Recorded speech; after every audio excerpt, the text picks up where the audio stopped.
welcome back to my channel. My name is Maitha. It's Marisa Express, where we talk about everything housemaid, driver in the UAE generally, and you can use that experience in the Gulf.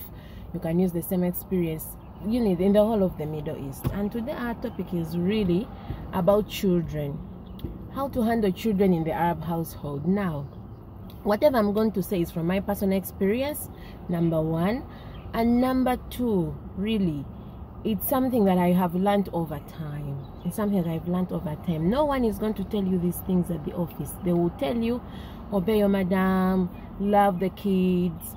But the word love the kids is such a big word, you know. No one tells you exactly how you're going to put that into practice, you know. It's love your kids, okay, and then how, you know. Because first of all, we are all human. We have emotions, you know. Sometimes they'll really get on your nerves. Sometimes you'll really be angry. Sometimes, you know, your boss will make you angry, and you're still expected to love those kids the same way anyway. So some of these things you're gonna have to learn by experience. But however, I would highly suggest that if you're not a kids person, for you really don't vibe with children, I would suggest that when you're looking for work in the UAE or in the Middle East, Saudi Arabia, Kuwait, Oman, you really ask your boss to find for you a home where there is little kids, or where the kids are a bit grown up. Because if you're going to come and work for the young ones, it will be quite more challenging for you, especially if you do not have it at heart. And that's okay, no judgment to anyone, but some people just do not have the niche for children. They are just not, you know, they just don't vibe together with the children. So that being said, let's dive in. Okay, so number one, patience. Patience. And I know, and this is especially hard for people who have left Uganda or Africa, Kenya, wherever. When you have your own children and you've been a mom for maybe 2 years, 3 years, 4 years, name it, and you know exactly how you've been handling your children back at home. Your children respect you. You don't even earn that respect from them in Africa usually, or from countries where we come from. Usually the kids are expected to respect you anyway. They are expected to listen to you anyway. So when you say, bring me that cup, the kid will bring the cup. Or when you say, please keep quiet, do not make noisy for me, I'm doing something, the kid will automatically listen. Okay, the kids here, especially if you're putting on this uniform, that's not the same way. Okay, that's not the same way. Some of them go up to the point of beating, hitting, throwing words. And if you're not patient enough, coming from a background where you've been respected your whole life by children, it's like your children, it will cut your wires short up here. You'll get angry. Okay, so for me, what I have learned is to step back if they're really angry. Now I'm lucky or happy, my kids have now grown up. The kids that I take care of, they've grown up. When I came, the young one was still in Pampers. The older one was about 7 or 8 years. 7 or 8 years, that's when I started taking care of them. And for me, patience for me means that when I'm angry, I'll take a step back. I'll take a step back and really think about my next word or my next action. Do not be impulsive, I beg of you. Do not be impulsive. When you're going to work with the Arab kids, obusungu bufuge. Bela no busungu bufugika. We fuge gwe kenyini we bulidide. Just tell yourself, you know what? I came here for a specific purpose and I have to fulfill that purpose. Do not let the kids to get on you. Number two, depending on which household you're working in, you must have the support of the parents. For me, I'm lucky. I've had the support of the parents for a long time.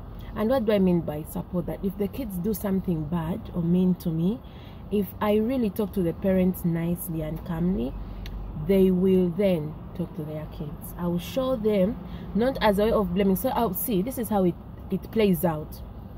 If the kids has done something to you, okay, and then you take the same anger to the mom, hey, look what your kid has done, chances are the mother is then going to be angry at you. Their response will be, hey, she's a baby or she's a kid, you're the adult in the situation. Okay, that way you lose your ground. Okay, What do I suggest you do? And this is what I normally do. A kid will do something, say in the car, and I'm taking them to school, or the mom is sleeping, or the mom has gone to work, the father is not there. They will do something. I'll apply my patience meter. Okay, I'll try to keep quiet. I'll try to take a step back and really think. And if I see this is now beyond me, for example, the kid has thrown a really negative word, something that I deem very much disrespectful. So you have to draw a line between being disrespectful to you and just being stubborn and just being kids. They will be stubborn, yes, but for me, coming from the background that I have working with children, if the kid is just really being stubborn, not listening, I'll let them be, especially if it's not something very dangerous. I'll let them be honestly. I'll let them be, okay? However, if it's something that I deem disrespectful, like calling me colors because of my skin color, those black stereotypes, okay?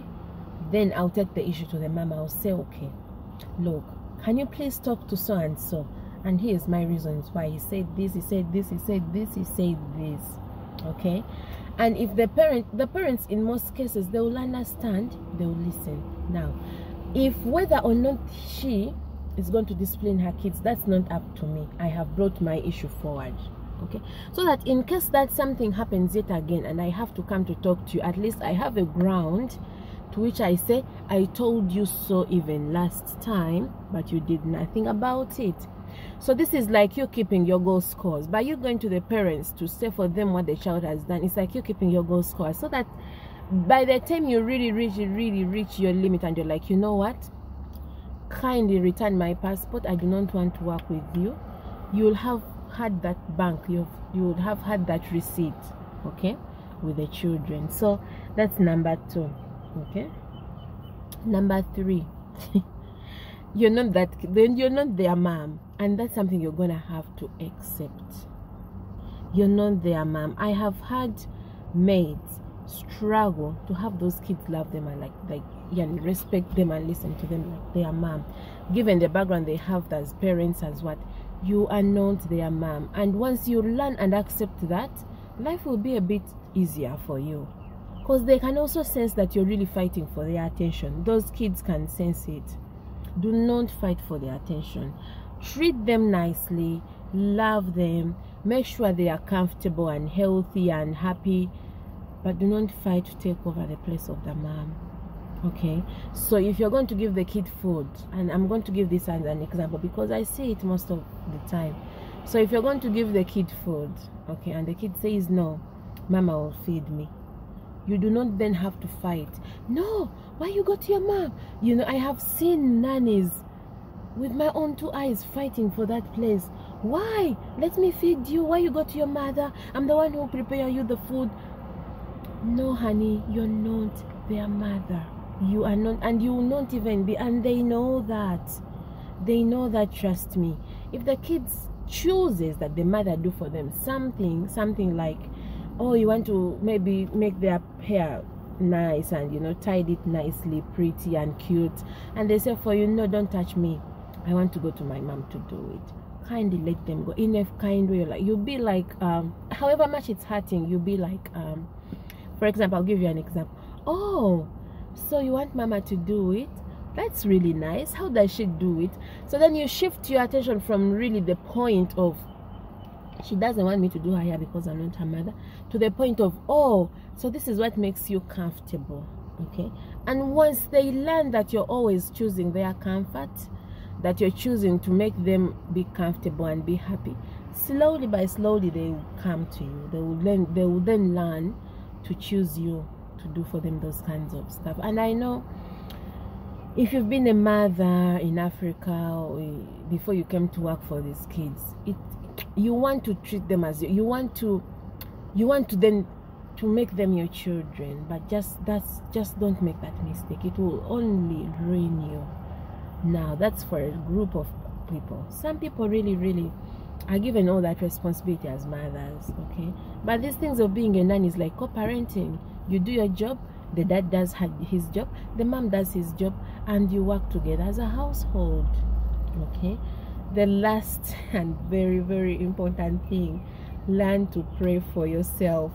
Learn to pray for yourself. I cannot even say this enough. If you're a Muslim, pray. If you're a Christian, pray. Whatever way you think you can reach God faster, pray for yourself. You people, prayer is needed, because these kids will test your patience. Because why? They fight and they talk back. So it's like, I'll give an example. If two kids are fighting and I'm in my home country, they will fight and I will say, so and so, stop, or else I'm going to take away your favorite toy or something. Okay? And most times, 9 out of 10, they'll stop. These kids always follow instruction with why. Instruction with why. Hey, can you stop doing that? I'm going to take away this. Why? Why? Why? They will ask the why question until your brain will be like, you know what? That's it. I'm done. So, for me, that's what I've really done. And I'm happy to say also that I've had supportive parents. The family that I've worked for are very supportive parents. If you approach them, they will listen. Whether or not they discipline, now that's not my agenda. Is I want you as a parent to know what your kid is not doing right. Okay. Another point before I close. Do not always seek out punishment for those kids. So don't go with an intention that they be punished. He will be frustrated, because 10 out of 10 they will not be punished. So do not come to the Arab household thinking good behavior is given rewards and bad behavior is given punishment. No, no, no, no. I have seen some households where the kids even shout to their parents. A little kid of 5, maybe 8, 6 years, 7, shouting to the baba or the mama of the house, beating them, hitting them, don't touch me, throwing tantrums, throwing things, breaking things, you know, throwing whatever, and the mom will be like, Kalas, I'm sorry, you know. So do not come with an intention of punishment versus rewards. It's not gonna work in the Arab household. Okay? It's not gonna work. And the earlier you accept that, the easier it's gonna be for you. If you feel overwhelmed, take a minute, go to the bathroom, drink water, wash your face, count up to 10, calm down, and then come back and continue. But if you really ever reach your limit, however much you reach your limit, never raise a hand to the Arab kid or to the kids in general. Never raise a hand, because even if you do this, okay, when that matter is taken to the parents, it will be he hit my child or she hit my child. Never raise your finger. Never raise your finger. If you've not taken anything out of this video, this is one thing you need to remember. Never raise your finger. However angry and disappointed and frustrated and whatever bad emotion you're feeling at that moment, do not raise your finger. Better, I suggest, you leave whatever you're doing and run to your room. Cry if you need to cry. Ask for support if you need support. Whatever it is that you need to do, do it. Never raise a finger. You people, this will get you into the most trouble. These kids here are like, in some households they rule the household. So if you're going to make food, it will be like, oh madam, which food do I make? Ask the kids. If they want to go to play, it will not be the mother, let's take you to this. No, they'll ask the kids, where do you want to go to play? So the kids will make some of these decisions, and I respect that parenting style. But coming from the background that most of us do, most likely no, that seems like, oh, you're spoiling the kids. No, you have not come to parent these kids, you have come to take care of them, and this taking care of them is basically more physical. Okay, now if you find a family where you're comfortable enough to take care of the emotional well-being, you can always talk to the kids, advise them. But some parents will tell you, no, I'll teach my kids, you know, for the emotional bit. Gauge from how you see the family is run. If you feel that they only need your physical input, wash for them, iron for them, give them food, clean their diapers, make their beds, make their rooms. If they only need you for the physical bit, gladly and happily do that. If you reach a house where the mom is okay with providing emotional support, do, but in a very intelligent and wise way, because whatever advice you give that kid, they will go back and tell the parent, oh, but Meta said this. And if it was something in any negative way, my dear, I do not want you to pay for the repercussions. So that's it for me today. I'll continue giving you my experience, how I've really managed. As you can see, I'm healthy, I'm strong. I've not really had quite challenges. Now I get angry, I get frustrated, but I have learned to take a step backwards and say, you know what, it's really not worth it. It's really not worth it. After all, I'm here for.